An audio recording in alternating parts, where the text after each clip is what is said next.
Assalamualaikum warahmatullahi wabarakatuh.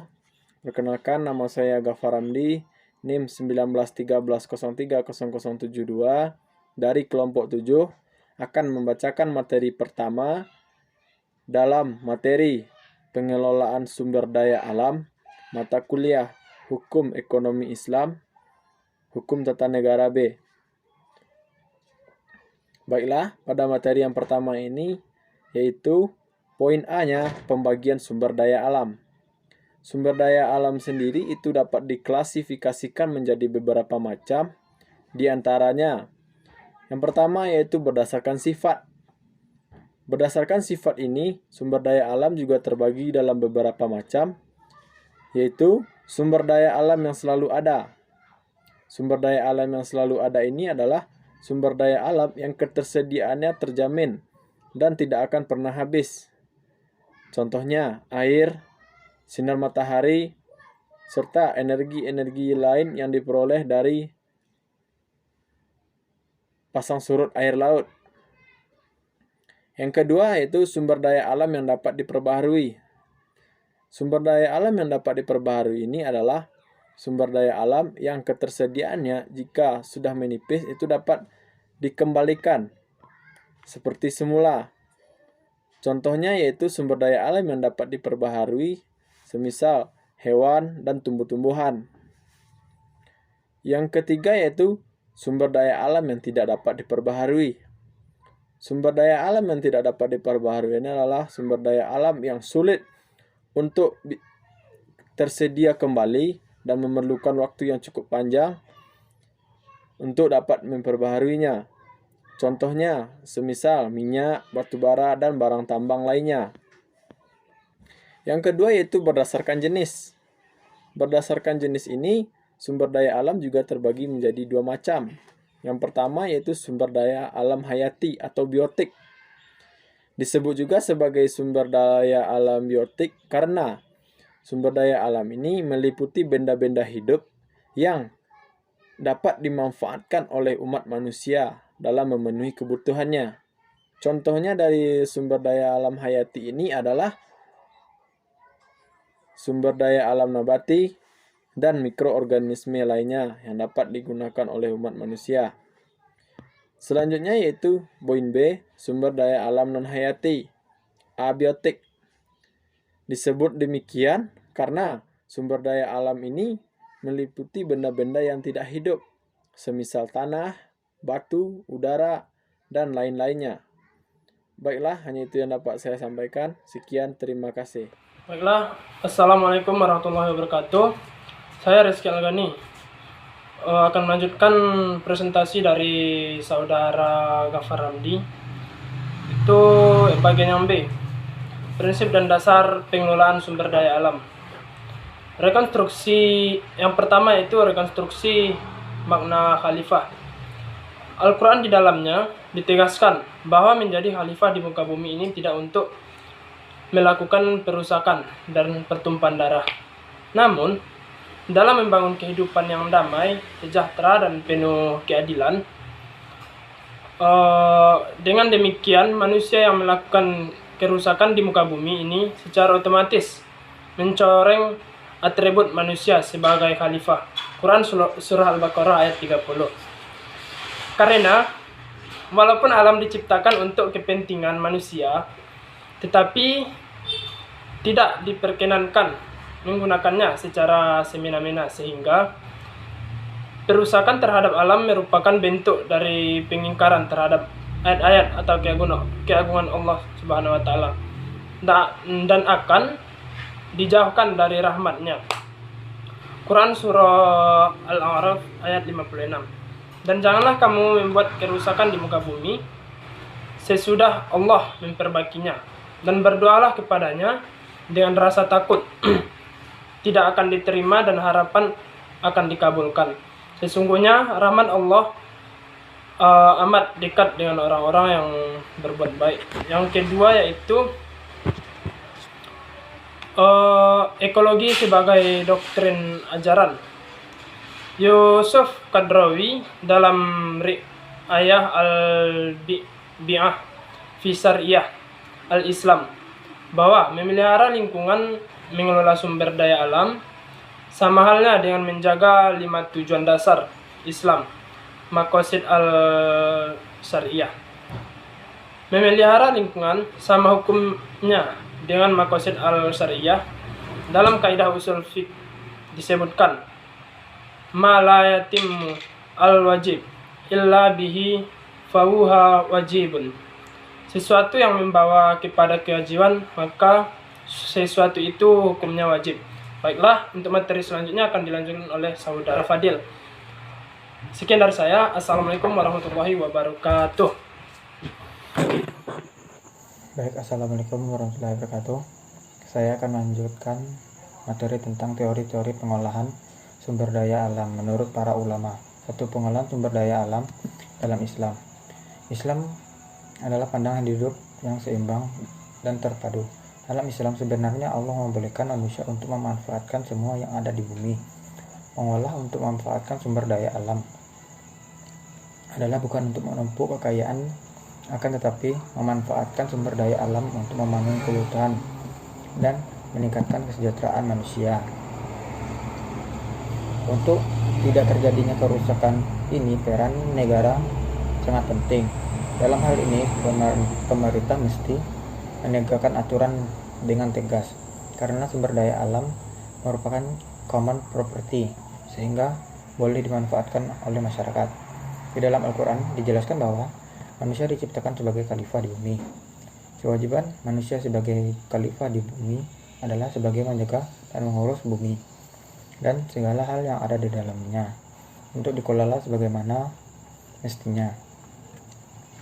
Dalam hal ini, pemimpin sebagai tugas dari Allah untuk mengatur dan mengurus bumi dijalankan sesuai dengan kehendak penciptanya, keinginan dan tujuan dari penciptanya. Sebagai pemimpin, sudah tentu manusia harus bersih jasmani dan rohaninya.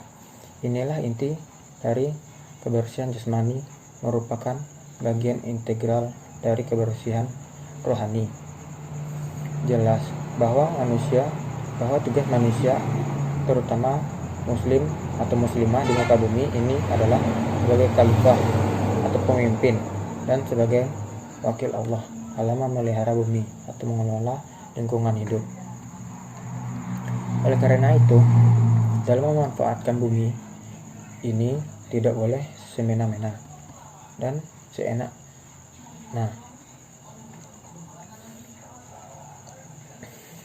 Dan seenaknya saja dalam mengelola maupun memanfaatkannya. Pemanfaatan berbagai sumber daya alam, baik yang ada di laut maupun yang ada di darat dan di dalam hutan, harus dilakukan secara profesional dan rasional untuk kebutuhan masyarakat banyak dan generasi penerusnya, serta menjaga ekosistemnya. Misalnya pasir dan bebatuan yang ada di pinggir sungai merupakan milik umat manusia, dan masing-masing boleh berhak untuk mengais dan memanfaatkan pasir dan bebatuan itu sampai ada bukti bahwa pasir dan bebatuan itu milik seseorang. Dengan hal tersebut, maka dalam pelaksanaan pembangunan sumber daya alam harus digunakan dengan rasional.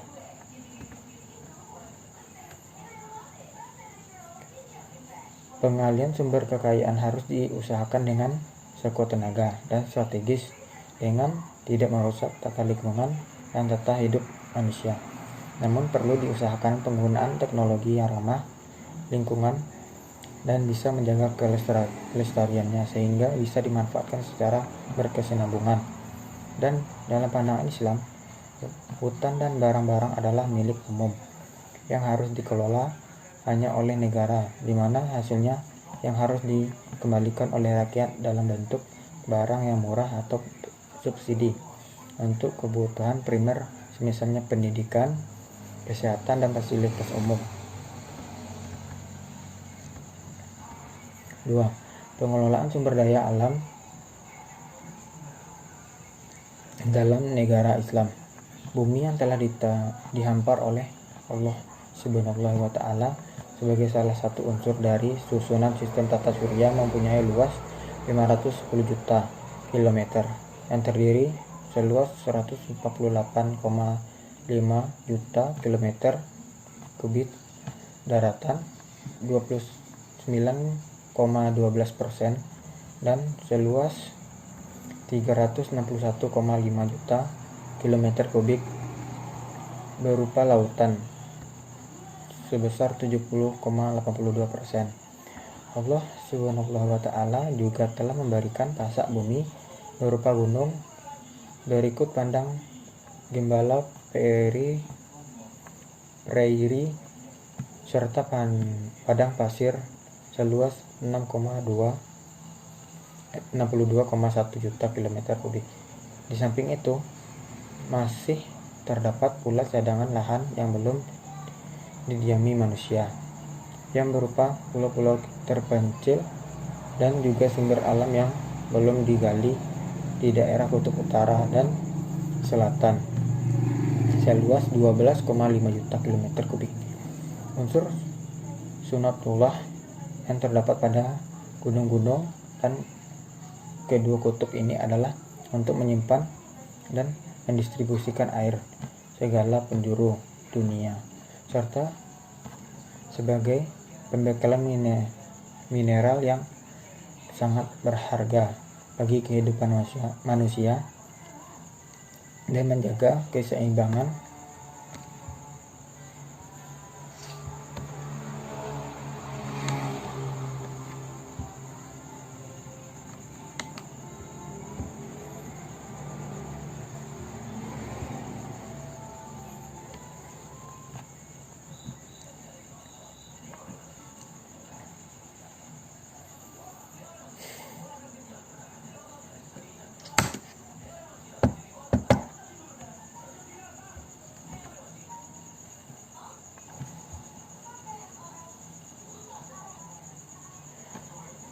dan menjaga keseimbangan rotasi bumi dalam garis pedar tata surya. Sebagian besar sumber daya alam ini belum banyak dijamah manusia hingga saat ini. Dan sektor-sektor pemasukan dan pengeluaran kas Baitul Mal adalah A. Kepemilikan individu. Pemasukan dari hasil sumber daya alam kepemilikan individu ini berupa zakat, infak, dan sedekah. Untuk zakat, dan karena kekhususannya harus masuk ke kas dan tidak boleh dicampur dengan pemasukan dari penghasilan sumber daya alam yang lain. Dalam pengeluarannya, pemimpin kepala negara dalam pemerintahan Islam harus mengkhususkan dana zakat hanya untuk 8 pihak, sebagaimana yang telah diterapkan Al-Quran dalam surat Al-Taubah ayat 60, yaitu ada 1 fakir, 2 miskin, 3 amil zakat, 4 mu'alaf, 5 memerdekakan budak, 6 jihad fisabilillah, 7 garimin, 8 ibnu sabil. B. Kepemilikan umum. Segala milik umum baik berupa hasil tambang, minyak, gas, listrik, hasil hutan. Pemasukan dari hasil sumber daya alam ini dapat digunakan untuk kepentingan sebagai berikut, yaitu 1. Segala biaya eksplorasi dan eksploitasi sumber daya alam, mulai dari biaya ketenagaan kerja, pembangunan infrastruktur, penyediaan perlengkapan. 2. Bagi hasil secara langsung kepada masyarakat yang memang sebagai pemilik sumber daya alam itu, dan mereka berhak untuk mendapatkan hasil dari apa yang mereka kerjakan. Baik, sekian.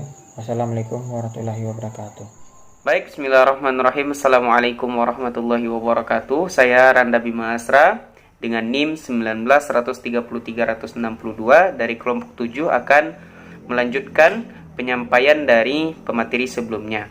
Nah, mengenai kepemilikan negara hutan tropis Indonesia sebagaimana yang kita ketahui, Itu terluas kedua di dunia setelah kawasan hutan tropis lembah sungai Amazon di Brasilia.